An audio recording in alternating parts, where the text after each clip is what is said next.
There are cartoon characters so annoying they didn't just ruin scenes, they ruined entire episodes. And no, I'm not talking about villains. I'm talking about characters the show wanted you to love, but everyone ended up hating.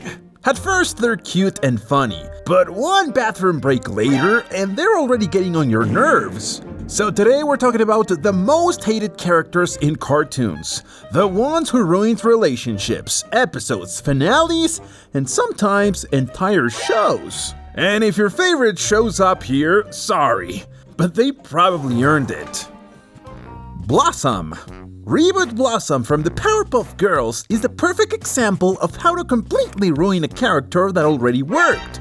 The original Blossom was a real leader. Smart, firm, balanced. She knew how to take charge without being a jerk, and how to think without acting superior. But the new one? Not even close. This Blossom isn't a leader. She's a nightmare boss nobody wants at work. She doesn't lead, she commands. She turned into that insufferable know-it-all who corrects everyone and makes every decision, even when nobody asked. Every episode feels like an office meeting where she's always convinced she's right. And the worst part? The show backs her up. Like being smart automatically makes her untouchable. There's no teamwork, just orders and lectures. Blossom doesn't inspire anymore. She stresses you out. She's that girl who confuses intelligence with authority and authority with superiority. And of course, when things go wrong, it's never her fault, because she already said so. You goddamn narcissist. Reboot Blossom isn't a strong leader. She's a control freak with CEO syndrome. And let's be clear, intelligence without empathy is useless, guys. Panda. And from there we jump to another character that always splits opinions.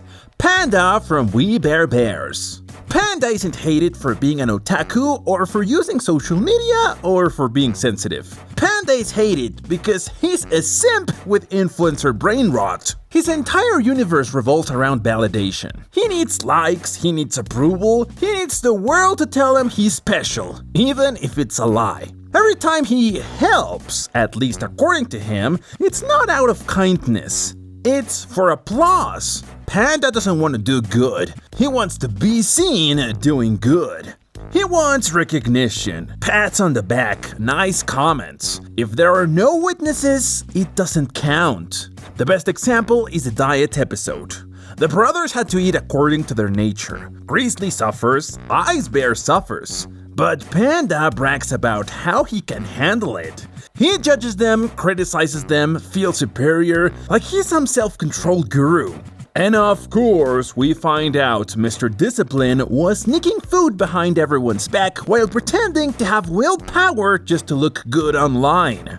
Professional hypocrite with Wi-Fi. That's what makes him so annoying. Panda isn't evil, but he's exhausting. He represents that ugly side of wanting internet love at any cost. Even lying, even stepping on the people right next to you. Not a villain, but definitely that friend you stop inviting because everything turns into a selfie. Angelica. Let's keep going with Angelica Pickles from Rugrats. Angelica is hated because she's a bully with a limited budget. She's not just rude. She's a professional manipulator who lies, threatens, and traumatizes babies, all while knowing nothing will ever happen to her. Because, of course, the adults always believe her. Always! Angelica doesn't win because she's smart. She wins because the system is rigged in her favor. She ruins games, destroys friendships, leaves half the daycare crying, and then casually walks away with her bow perfectly in place and her ego fully inflated. She works as a villain, sure, but watching her episode after episode is frustrating, because you know exactly how it's gonna end. She ruins everything, gets away with it, and nobody learns a damn thing. She's living proof that karma sometimes takes very long vacations. Mabel. And now let's step into dangerous territory. Mabel Pines. Mabel didn't start out hated. She started as the cute girl with endless energy. The problem is, the show slowly turned her into an indestructible bulletproof bubble. Mabel can throw legendary tantrums, manipulate half the town, and put her personal whims above everyone else's well-being, and the script always rushes in to tuck her under a little blanket going, "It's okay, she's Mabel." While characters like Pacifica actually grow, mess up, hit rock bottom, and change, Mabel stays exactly the same because no one ever gives her a real consequence. Dipper breaks his back sacrificing dreams, opportunities, and even his future for her, and Mabel almost never returns the favor. If anything, she often blames him for things that aren't even under his control. And the most shameless example is Weirdmageddon. The literal apocalypse happens because Mabel didn't want summer to end. One selfish wish, catastrophic consequences, reality falling apart, and in the end, just like always, Mabel wins. She's not the devil or anything, but the absurd plot armor the show gives her makes her exhausting. No matter how big the disaster she causes, Mabel always lands on her feet smiling, while everyone else cleans up the mess. Margaret. Then we've got one of Cartoon Network's most toxic romantic dramas, Margaret from Regular Show. Margaret comes in as Mordecai's love interest, and from day one, it's a deeply unhealthy emotional roller coaster. She rejects him, gives him hope, rejects him again, goes off to college, and leaves him emotionally wrecked. Mordecai tries to move on, and he gets a girlfriend. He finally seems like he's growing. And surprise! Margaret comes back like nothing happened, fully aware he's already in a relationship. But does she back off? Show even a little emotional decency? Of course not. She stays, she takes the attention, she confuses him, she lets herself be loved, she even kisses him. She gets him all dumb and confused.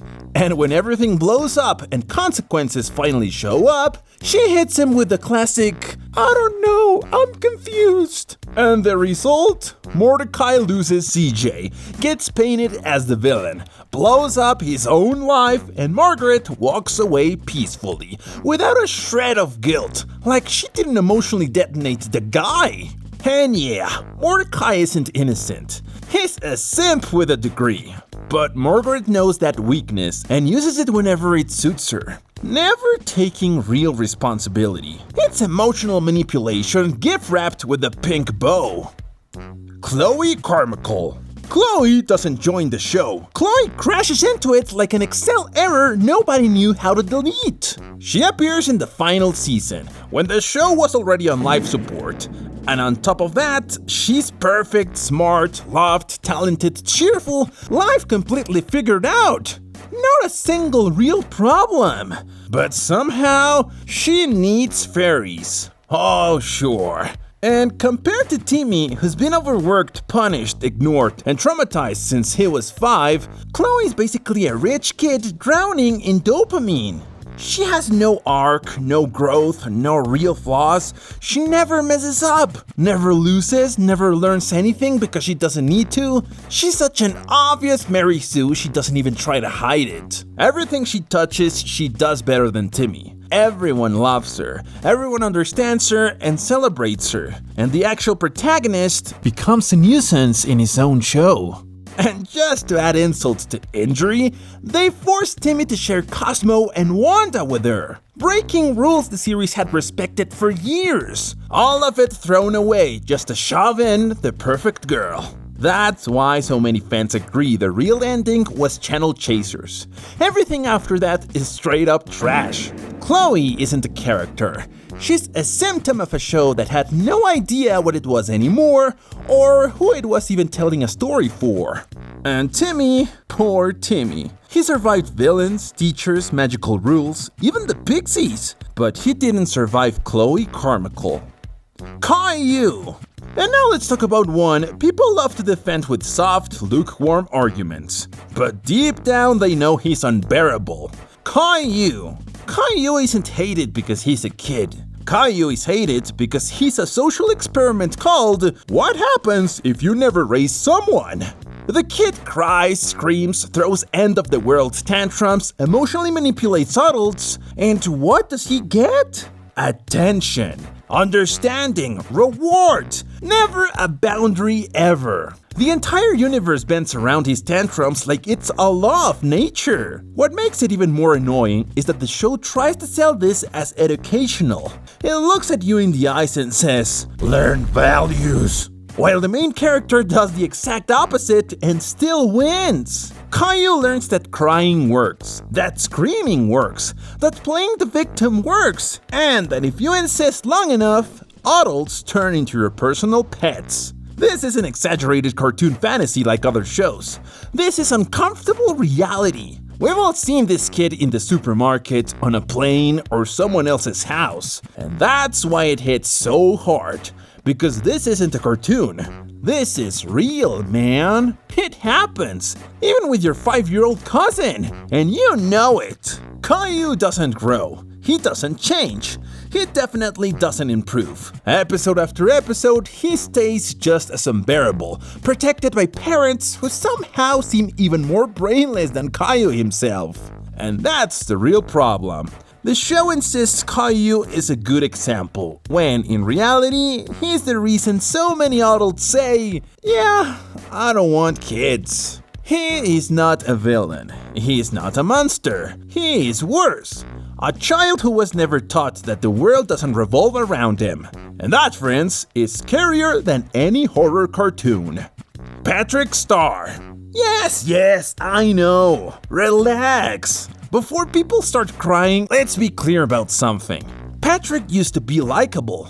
He was the lovable idiot, the guy who didn't know what day it was, but had a good heart. The problem is that over time, Patrick evolved, but in the worst possible way. He went from innocent dumb to dangerously functional idiot. Because Patrick isn't just stupid. He's selfish, irresponsible, and let's be honest, kind of a complete asshole to SpongeBob. And SpongeBob literally gives him everything. A home, food, his pet, and basically a family. And yet, Patrick still manages to ruin his life, play the victim, and somehow come out on top. Every single time like a nuclear cockroach. The joke used to be, haha, Patrick doesn't get anything. Now the joke is a meme level, bro, come on. And the worst part? Nobody ever stops him. Patrick does something monumentally stupid. SpongeBob pays the price, and the universe rewards Patrick like he's some misunderstood genius. That's not comedy anymore. That's pure frustration. Patrick is the perfect example of what happens when you exaggerate a single trait until it becomes unbearable. They stretched the "he's dumb" joke so far they created a character who isn't funny anymore. He's just annoying as hell. And yet, there he is, still floating around with zero consequences. Scrappy-Doo.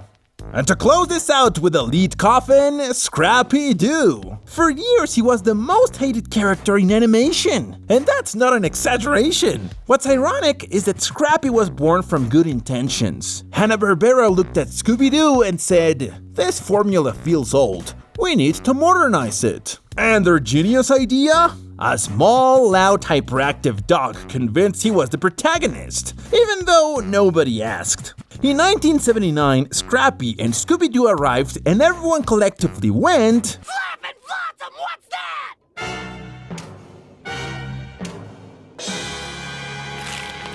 Because people didn't want a dog with hero syndrome. They wanted the mystery gang. Scrappy screamed, jumped into situations he didn't belong in, threw off the entire balance of the show, acted brave without actually being brave, and had that energy of the annoying kid nobody invited to the party, but he showed up anyway and started yelling. But here's the interesting part. Instead of ignoring him, pop culture turned him into a meme. So much so that he ended up as the villain in the first live-action movie. Then Mr. Yank openly mocks him. Even Cartoon Network makes inside jokes about how hated he is. And with that, we close the list of the most hated characters in cartoons. If you made it this far, drop a like, subscribe, and comment which character you hate the most. See you in the next video!